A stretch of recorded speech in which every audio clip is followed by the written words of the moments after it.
Yeah, I think Mother Nature may have some other plans, but I think for many of us, especially those who've had to work, travel, maybe have to deal with kids home a little longer than you would have wanted to, it does add some inconveniences over not only just today, but the next couple, as the snow and ice isn't really going much of anywhere. But as you could see with what's going on in Floyd County and New Albany, with Shaq starting to maybe get an upper hand on some of those especially secondary roadways. So that's good news. We do still have the winter storm warning in effect, but I want you to look out to the west. Earlier, we had those warnings and advisories, and those have now been canceled or expired, and I think we'll continue to chip away at the warnings across our area as we make our way through the remainder of the day. Now, on the Doppler radar, dry to the west, and it's an increasingly dry scenario to the east as well. Look at the radar just kind of contract in those deeper shades of blue. Steadier snow pushing on off into eastern Kentucky.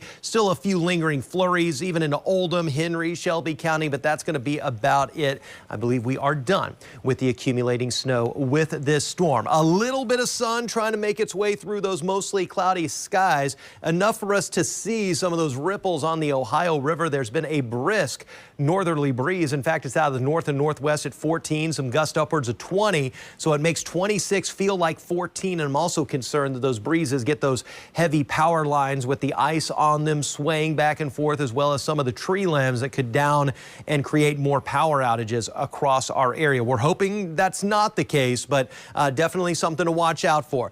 Still severe alert conditions for the next few minutes. Let's get this snow completely out of here and the roads a little bit better through the afternoon. And you can see we're going to be cold, but we're going to be drier and getting that winter storm out of here. Skies stay mostly cloudy, even though we're seeing a few peaks through those clouds. We're going to be on the mostly cloudy side through tonight.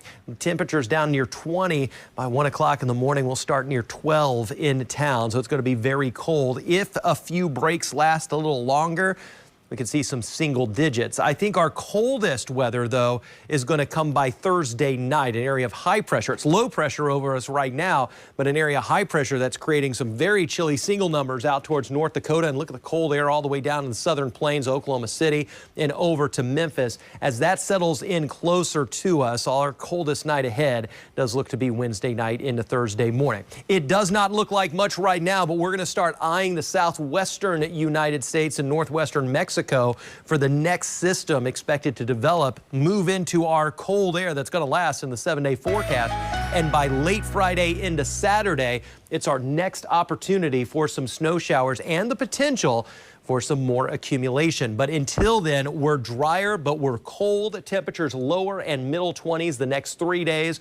And look at these lows, 12, 10, and especially Wednesday night into Thursday morning, 0. Single digits Friday morning ahead of those snow shower chances. Friday afternoon into Saturday morning will trend quieter through the course of the weekend. By Saturday afternoon, Sunday to Monday, we're starting to get temperatures at least into the 30s, even a little bit above freezing on Sunday.